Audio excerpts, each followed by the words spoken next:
Chapter 12 My second death. The meetings for materialization were held once a fortnight, and from the number of them I judged that about 3 months had passed. When I was told by a Rhine seaman to prepare myself for a great change which was about to take place in myself and my surroundings, and which would mean my passing into a higher sphere.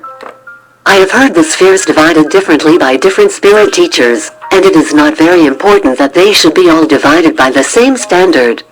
Since these divisions are very similar to mapping out a country where the boundaries melt so imperceptibly into one another that it is not very essential to have the limits defined with perfect exactitude, since the changes in the countries and the people will of themselves mark their different states as you progress on your journey. Thus, then, Sun will tell you there are 7 spheres, and that the 7th mean heaven spoken of in the Bible. Others say there are 12 spheres. Others again extend the number. Each sphere is, however, divided into circles, usually 12 to a sphere, though here again some spirits will reckon them differently. Just as your standards of measurement on Earth differ in different countries, yet the thing they measure remains the same. For myself, I have been used to count that there are 7 spheres above the Earth and 7 below it, using the terms above and below as signifying the nearness to, or distance from, the great central sun of our solar system, the nearest point of attraction towards that sun being considered to be our highest point of attainment while in the limits of the Earth's spheres, and the farthest away being regarded as our lowest or most degraded sphere. Each sphere, then, being subdivided into 12 circles, which are blended so closely into each other that you appear to pass almost insensibly from one to the other. I had hitherto been in what is called the Earth plane, which like a great broad belt circles around the Earth and permeates its atmosphere. This Earth plane may be said to comprehend within its bounds the first of the 7 spheres above and the first of those below the Earth, and is used commonly in describing the habitations of those spirits who are said to be earthbound in a greater or less degree, because they are not able to sink below the Earth attractions, nor to free themselves from its influences.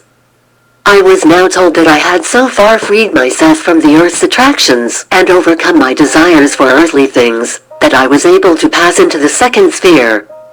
The passing from the body of a lower sphere into that of a higher one is often, though not invariably, accomplished during a deep sleep, which closely is the body. Spiritualized, this change is accompanied by a greater degree of consciousness, till at last the passing from one high sphere to another is simply like changing one garb for another a little finer, discarding one spiritual envelope for a more ethereal one. Thus the soul passes onward, growing less and less earthly or material in its envelopment, till it passes beyond the limits of our Earth spheres into those of the solar systems. It happened, then, that upon my return from one of my visits to the Earth, I felt overpowered by a strange unusual sense of drowsiness, which was more like paralysis of the brain than sleep. I retired to my little room in the twilight land, and throwing myself upon my couch, sank at once into a profound dreamless slumber like unto the unconscious sleep of death.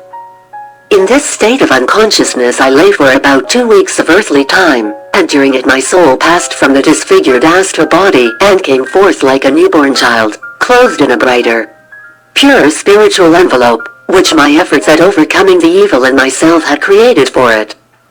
Only I was not born as an infant but as a full-grown man, even as my experience and knowledge had been those of a mature spirit. There are some mortals whose knowledge of life is so limited, whose minds have been so little cultivated, and whose natures are so simple and childlike, that they are born into the spirit world as mere children. However many years of earth life they may have known, but it was not so with me, and in assuming my new condition I also possessed the development in age which my earth life had given me. In a state of perfect unconsciousness my newborn soul was borne by the attendant spirit friends into the 2nd sphere, where I lay sleeping my dreamless sleep till the time came for my awakening.